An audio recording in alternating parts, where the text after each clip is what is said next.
नमस्कार साथियों, आर के प्रजापत चैनल में आपका हार्दिक अभिनंदन। आज का जो हमारा विषय है कक्षा 12 रसायन विज्ञान ऑर्गेनिक केमिस्ट्री एनसीईआरटी का सिलेबस है और राजस्थान माध्यमिक शिक्षा बोर्ड अजमेर द्वारा जो बोर्ड एग्जाम होगा 2022 उस 22 की दृष्टि से जो महत्वपूर्ण क्वेश्चन है उन महत्वपूर्ण क्वेश्चनों का हमने मॉडल पेपर बनाया और मॉडल पेपर के अंदर हमने इस प्रकार के क्वेश्चन का चयन किया जो नीट एग्जाम और बोर्ड एग्जाम की दृष्टि से महत्वपूर्ण है। मॉडल पेपर का हमने टोटल 19 भाग बना दिया, आज हमारा 20वां भाग है और 20वें भाग के अंदर जो आज का हमारा क्वेश्चन है इंपॉर्टेंट क्वेश्चन है नीट एग्जाम और बोर्ड एग्जाम की दृष्टि से। इससे रिलेटेड क्वेश्चन बोर्ड एग्जाम में आने की पूरी संभावना है, इसलिए अच्छे से हमें समझना है ताकि बोर्ड में अगर इस प्रकार का क्वेश्चन आए तो आप आराम से कर सकते हो। तो आज का जो हमारा क्वेश्चन नंबर 1 है, किसी गिरनार अभिकर्मक को प्रयुक्त करते हुए एसिटोफिनोन बनाने का समीकरण लिखिए। बहुत अच्छा क्वेश्चन है, बोर्ड में आने की पूरी संभावना है। दूसरा हमारा क्वेश्चन है आइसोब्यूटाइलीन का ओजोनी अपघटन किस प्रकार होता है। दोनों ही क्वेश्चन महत्वपूर्ण है। तो सबसे पहले क्वेश्चन नंबर 1 को सोल्व करते हैं और क्वेश्चन नंबर 1 के अंदर क्या दे रखा है, गिरनार अभिकर्मक दे रखा है और गिरनार अभिकर्मक का ऑर्गेनिक केमिस्ट्री में बड़ा महत्व है। गिरनार अभिकर्मक की सहायता से विभिन्न प्रकार के कार्बनिक यौगिक हम बनाते हैं। हर चैप्टर के अंदर गिरनार अभिकर्मक का हम पढ़ते हैं, इसके बारे में किस प्रकार हम इससे एल्कोहल बनाते हैं, प्राथमिक एल्कोहल बनाते हैं, द्वितीयक एल्कोहल बनाते हैं, तृतीयक एल्कोहल बनाते हैं, किस प्रकार हम एसिटोफिनोन बनाते हैं, सबके अंदर इसका बड़ा महत्व है।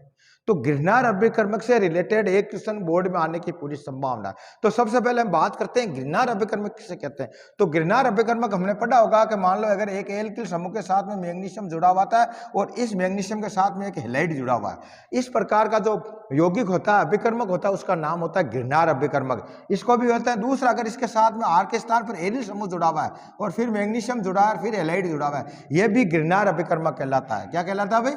गिरनार अभिकर्मक कहलाता है और ऑर्गेनिक केमिस्ट्री में इसका बड़ा महत्व है। यह हो गया गिरनार अभिकर्मक। अब मान लो आर का मतलब एल्किल समूह कोई भी हो सकता है, मेथिल हो सकता है, एथिल हो सकता है, प्रोपिल हो सकता है, ब्यूटिल हो सकता है और एरिल के अंदर हमने फेनिल समूह पढ़ा, एरोमेटिक वाला समूह पढ़ा। एरोमेटिक के साथ में मैग्नीशियम और ये हैलाइड जुड़ा होता है, वो क्या कहलाता है? आपके गिरनार अभिकर्मक कहलाता है। अब ये गिरनार अभिकर्मक आपके समझ में आ गए। अब हमें क्या पढ़ना, अगली चीज क्या दे रखा? एसिटोफिनोन बनाने का। तो जब भी ऑर्गेनिक केमिस्ट्री हम पढ़ते हैं, हमें जिस यौगिक का नाम दे रखा उस नाम के आधार पर हमें उसका सूत्र आना चाहिए और सूत्र आपको आ गया तो उसकी संरचना बनाने आनी चाहिए।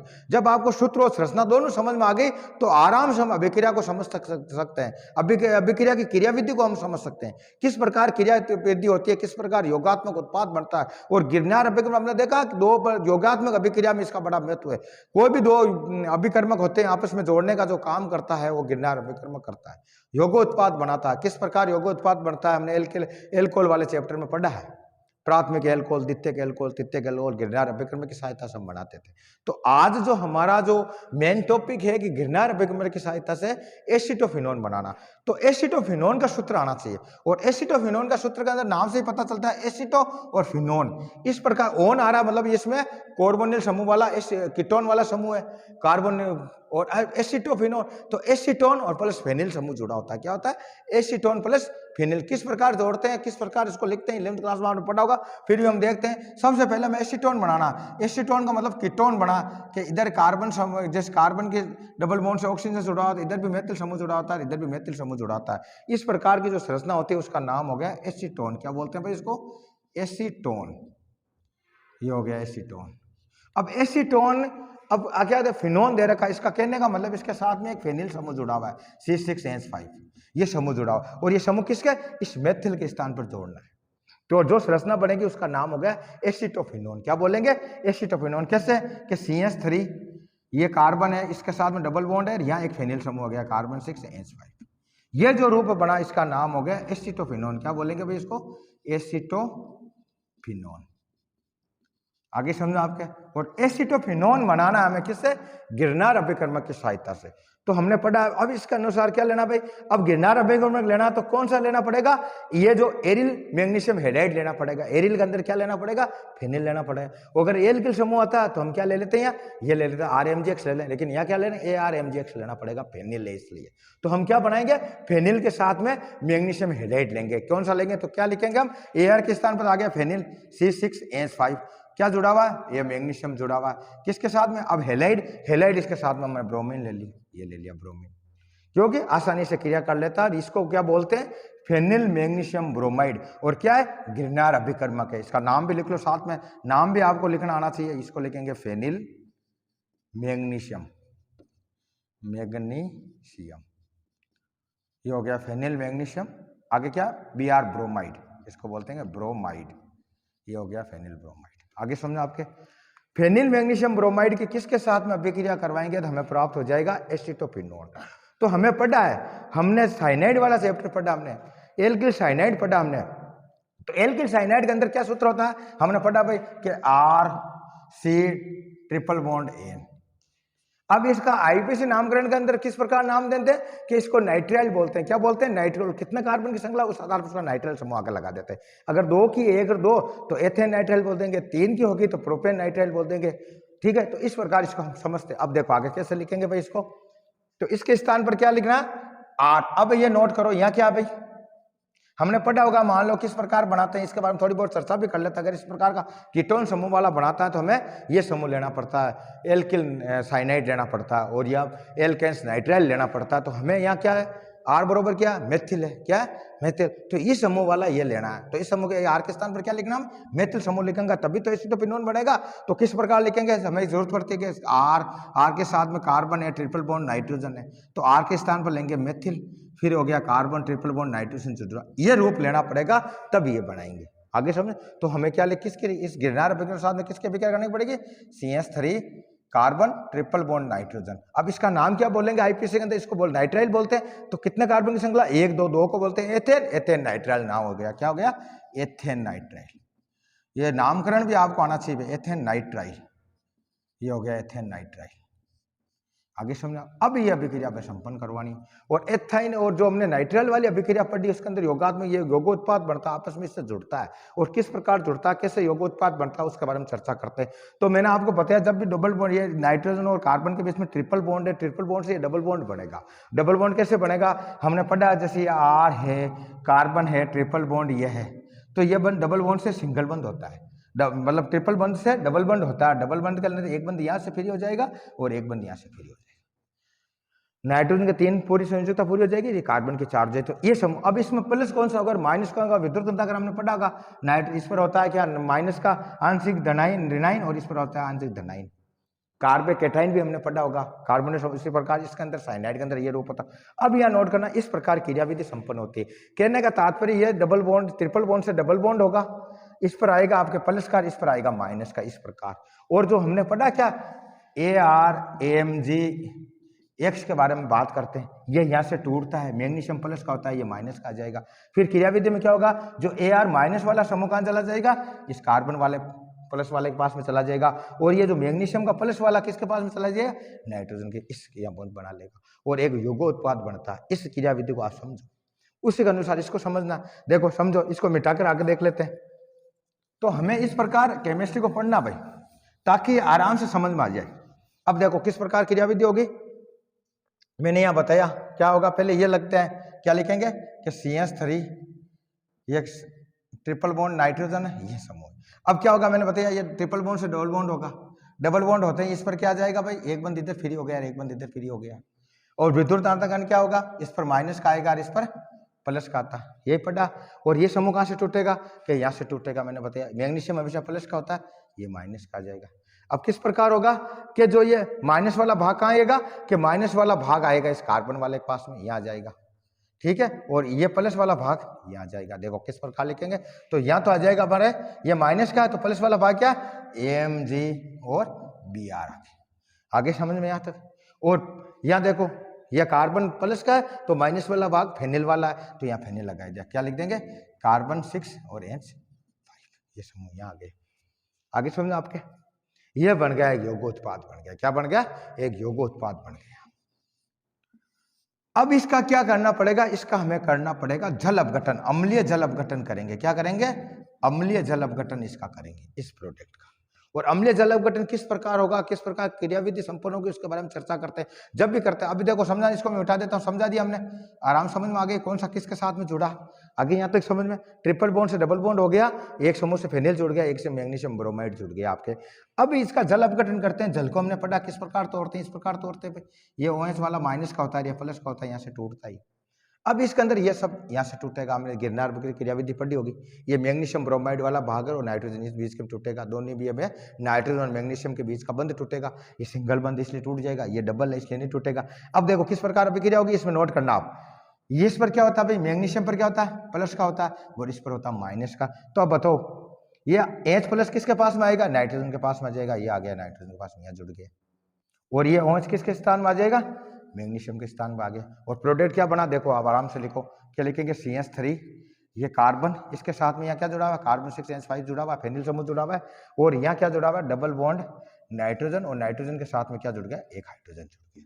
आगे यहाँ तक समझ में, ये प्रोडक्ट बन गया। अब इसका और जल अपघटन होगा, क्या होगा, इसका पुण्य हमें जल अपघटन करना पड़ेगा, अम्लीय जल अपघटन करना पड़ेगा, और इसमें जल अपघटन होगा, ये डबल बॉन्ड है। अब इसमें क्या करेंगे भाई, जो जल अपघटन किस प्रकार होगा, जल का जो सूत्र होता है वो इस प्रकार भी लिखते हैं हम, इस प्रकार, ऑक्सीजन इधर हाइड्रोजन जुड़ा होता, इधर जुड़ा होता, और इस स्थिति में यहाँ भी प्लस का आएगा, इस यहाँ तोड़ेंगे, ये प्लस का आएगा, यह इधर माइनस का, इधर भी माइनस का आता, तो ऑक्सीजन की 2 संयुक्ता होती है, वो 2 संयुक्ता यहाँ आराम से माइनस की 2 पूर्ति होती है, पढ़ा ना हमने।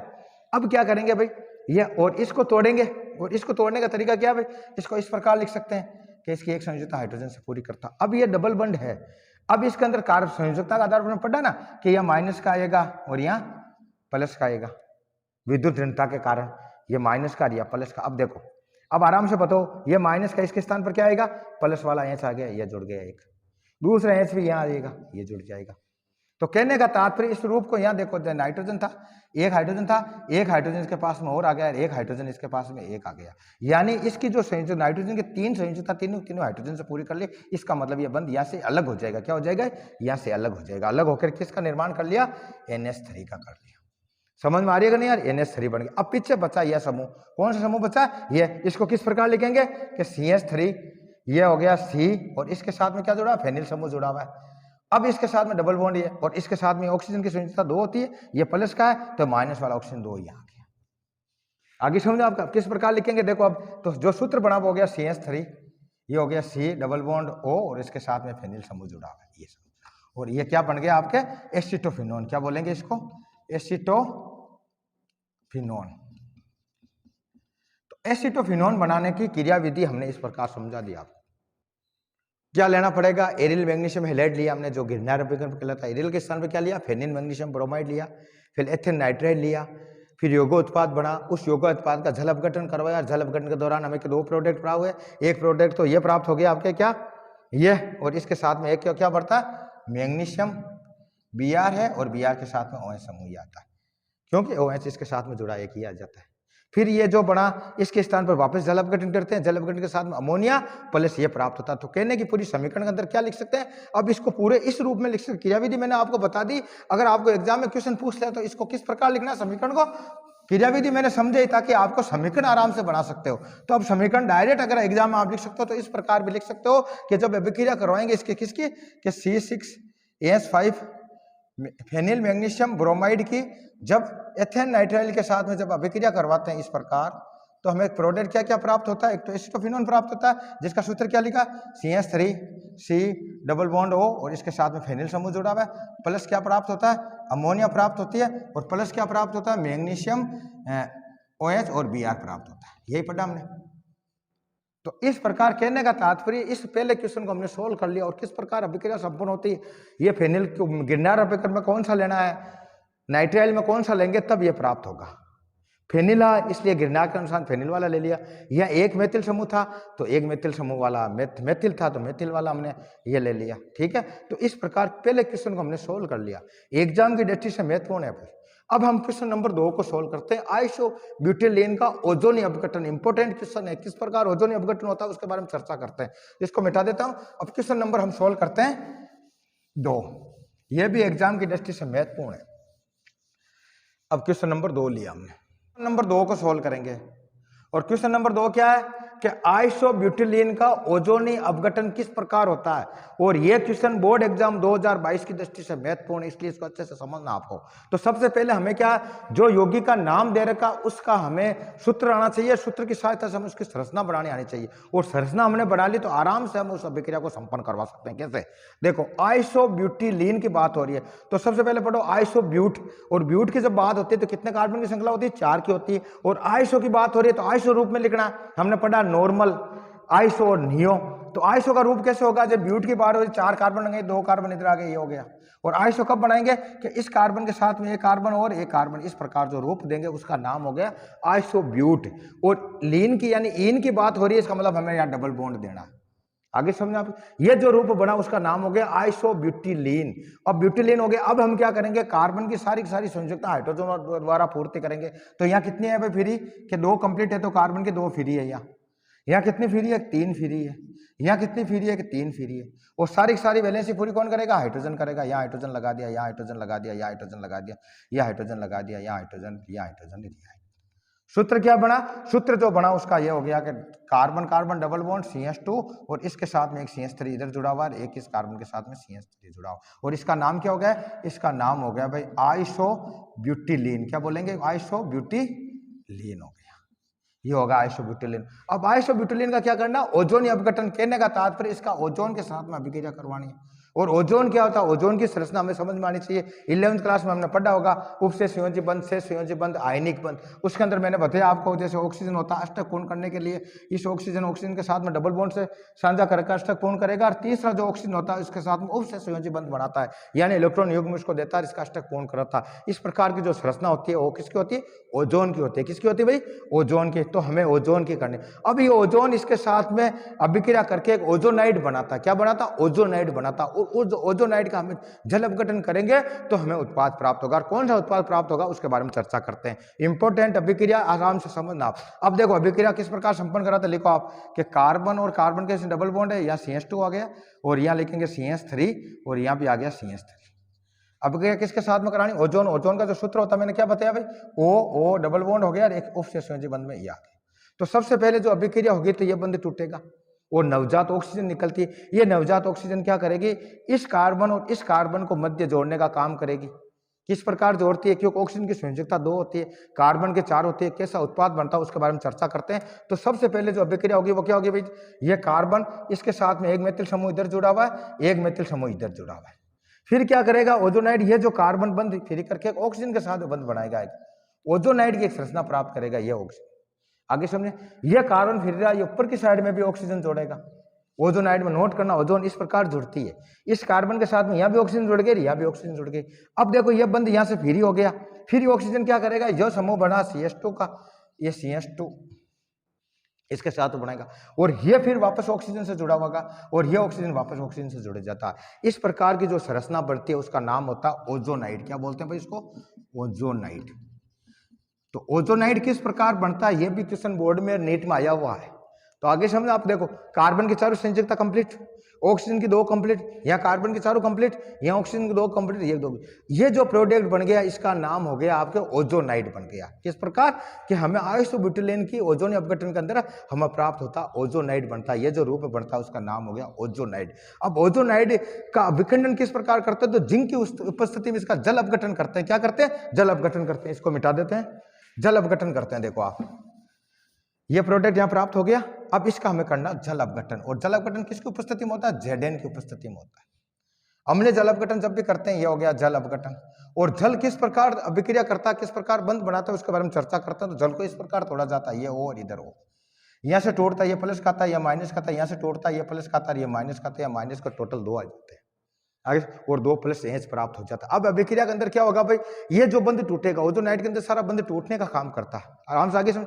तो ये बंध मान लो यहाँ से टूटा, ये होता है माइनस का, यहाँ से टूटता है, ये भी टूट जाएगा बंध टूटने। तो इसके साथ में जो O है, O ये माइनस का, इसके साथ में कौन आ जाएगा, ये प्लस वाला H आ गया। और ये भी माइनस का होता है, इसके साथ में ये प्लस वाला H आ गया।